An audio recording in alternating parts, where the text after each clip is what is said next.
निर्जला एकादशी का व्रत सभी एकादशियों के व्रत में सर्वश्रेष्ठ और सबसे कठिन माना गया है। पद्म पुराण में इस व्रत की महिमा के बारे में विस्तार से बताया गया है कि इस व्रत के करने से आपको सभी एकादशियों के व्रत के समान फल प्राप्ति होती है। पांडवों में भीमसेन को इस व्रत के प्रभाव से स्वर्गलोक की प्राप्ति हुई थी।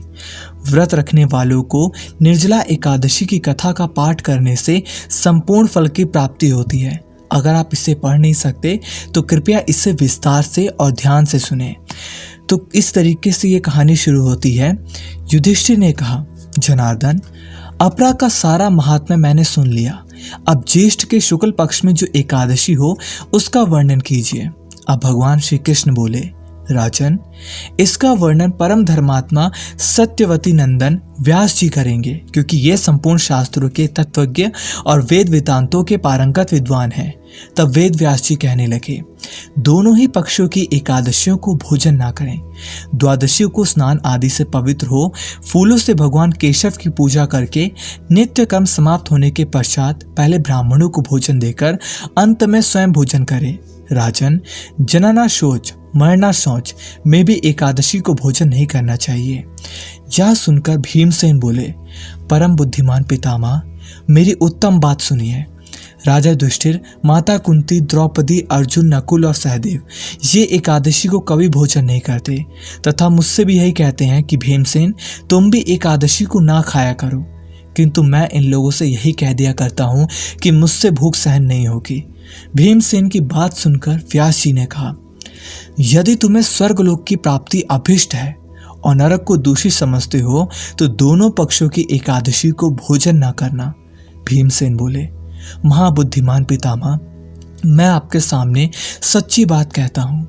एक बार भोजन करके भी मुझसे व्रत नहीं किया जा सकता, फिर उपवास करके तो मैं रह कैसे सकता हूँ। मेरे उदर में व्रक नामक अग्नि हमेशा प्रज्वलित रहती है, अतः जब मैं बहुत अधिक खाता हूँ तब जाकर के यह अग्नि मेरे पेट की शांत होती है। इसलिए महामुने, मैं वर्ष भर में केवल एक ही उपवास कर सकता हूँ जिससे स्वर्ग की प्राप्ति सुलभ हो तथा जिससे करने से मैं कल्याण का भागी हो सकूं। ऐसा कोई एक व्रत निश्चय करके बताइए, मैं उसको यथाचित रूप से पालन करूंगा। व्यास जी ने कहा, भीम, ज्येष्ठ मास में सूर्य वृष राशि पर हो या मिथुन राशि पर, शुक्ल पक्ष में जो एकादशी हो उसका यत्न पूर्वक निर्जल व्रत करो। केवल कुल्ले या आचमन करने के लिए मुख में जल डाल सकते हो, उसको छोड़कर और किसी प्रकार का जल विद्वान पुरुष मुख में ना डाले, अन्यथा व्रत भंग हो सकता है। एकादशी को सूर्य उदय से लेकर दूसरे दिन के सूर्य उदय तक मनुष्य जल का त्याग करे तो यह व्रत पूर्ण होता है। तदंतर द्वादशी को निर्मल प्रभात काल में स्नान करके ब्राह्मणों को विधि पूर्वक जल और सुवर्ण का दान करे। इस प्रकार सब कार्य पूरा करके जितेंद्रिय पुरुष ब्राह्मणों के साथ भोजन करे। वर्ष भर में जितनी एकादशियां होती हैं उन सब का फल निर्जला एकादशी के सेवन से मनुष्य प्राप्त कर लेता है, इसमें तनिक भी संदेह नहीं है। शंख चक्र और गदा धारण करने वाले भगवान केशव ने मुझसे कहा था, यदि मानव सब कुछ छोड़कर एकमात्र मेरी शरण में आ जाए और एकादशी को निराहार रहे तो वह सब पापों से छूट सकता है। एकादशी का व्रत करने वाले पुरुष के पास विशालकाय विकराल आकृति और काले रंग वाले दंड पाशधारी भयंकर यमदूत नहीं जाते। अंतकाल में पीतांबरधारी सौम्य स्वभाव वाले, हाथ में सुदर्शन धारण करने वाले, मन के समान वेगशाली विष्णु दूत आकर इस वैष्णव पुरुष को विष्णु के लोक ले जाते हैं। अतः निर्जला एकादशी को पूर्ण यत्न करने उपवास करना चाहिए। तुम भी सब पापों के शांत के लिए यत्न के साथ उपवास और श्री हरि का पूजन करो। स्त्री हो या पुरुष, यदि उसने मेरु पर्वत के बराबर भी महान पाप किया हो तो वह सब एकादशी के प्रभाव से भस्म हो जाता है। जो मनुष्य उस दिन जल के नियम का पालन करता है वह पुण्य का भागी होता है। उसे एक एक पहर में कोटि कोटि स्वर्ण मुद्रा दान करने का फल प्राप्त होता सुना गया है। मनुष्य निर्जला एकादशी के दिन स्नान, दान, जप, होम आदि जो कुछ भी करता है वह सब है अक्षय होता है। यह भगवान श्री कृष्ण का कथन है। निर्जला एकादशी को विधि पूर्वक उत्तम रीति से उपवास करके मानव वैष्णव पद प्राप्त कर लेता है।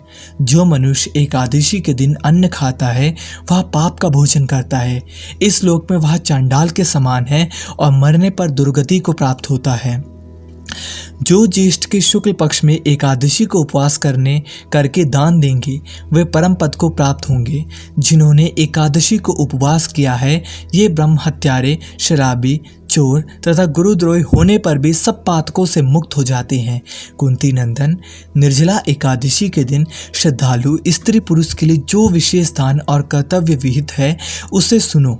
उस दिन जल में शयन करने वाले भगवान विष्णु का पूजन और जलमयी धेनु का दान दिया करना चाहिए, अथवा प्रत्यक्ष धेनु या धृतमयी धेनु का दान उचित है।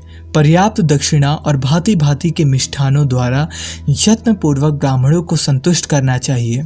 ऐसा करने से ब्राह्मण अवश्य संतुष्ट होते हैं और उनके संतुष्ट होने पर श्री हरि मोक्ष प्रदान करते हैं। जिन्होंने शम, दम और दान में प्रवृत्त हो श्री हरि की पूजा और रात्रि में जागरण करते हुए इस निर्जला एकादशी का व्रत किया है, उन्होंने अपने साथ ही बीती हुई 100 पीढ़ियों को और आने वाली 100 पीढ़ियों को भगवान वासुदेव के परम धाम में पहुंचा दिया है। निर्जला एकादशी के दिन अन्न, वस्त्र, गौ, जल, शैया, सुंदर आसन, कमंडलू तथा छाता दान करने चाहिए।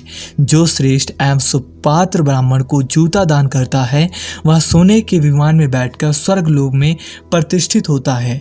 जो इस एकादशी की महिमा को भक्ति पूर्वक सुनता है तथा जो भक्ति पूर्वक इसका वर्णन करता है वो दोनों स्वर्गलोक में जाते हैं।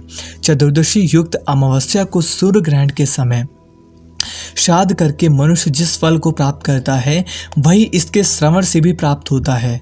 पहले दंत धावन करके यह नियम लेना चाहिए कि मैं भगवान केशव की प्रसन्नता के लिए एकादशी को निराहार रहकर आचमन के सिवा दूसरे जल का भी त्याग करूंगा। द्वादशी को देवेश्वर भगवान विष्णु का पूजन करना चाहिए। गंध, धूप, पुष्प और सुंदर वस्त्र से विधि पूर्वक पूजन करके जल का घड़ा संकल्प करते हुए निम्न मंत्र का उच्चारण करें। संसार सागर से तारने वाले देव ऋषिकेश, इस जल के घड़े का दान करने से आप मुझे परम गति की प्राप्ति कराइए। भीमसेन ज्येष्ठ मास में शुक्ल पक्ष की जो शुभ एकादशी होती है इसका निर्जल व्रत करना चाहिए तथा उस दिन श्रेष्ठ ब्राह्मणों को शक्कर के साथ जल के घड़े दान करने चाहिए। ऐसा करने से मनुष्य भगवान विष्णु के समीप पहुंचकर आनंद का अनुभव करता है। तत्पश्चात द्वादशी को ब्राह्मण भोजन कराने के बाद स्वयं भोजन करे। जो इस प्रकार पूर्ण रूप से पाप नाशिनी एकादशी का व्रत करता है वह सब पापों से मुक्त हो आनंदमय पद को प्राप्त होता है। यह सुनकर भीमसेन ने इस शुभ एकादशी का व्रत आरंभ किया। तब से यह लोक में पांडव द्वादशी के नाम से विख्यात है। ये कथा यहीं पर समाप्त होती है।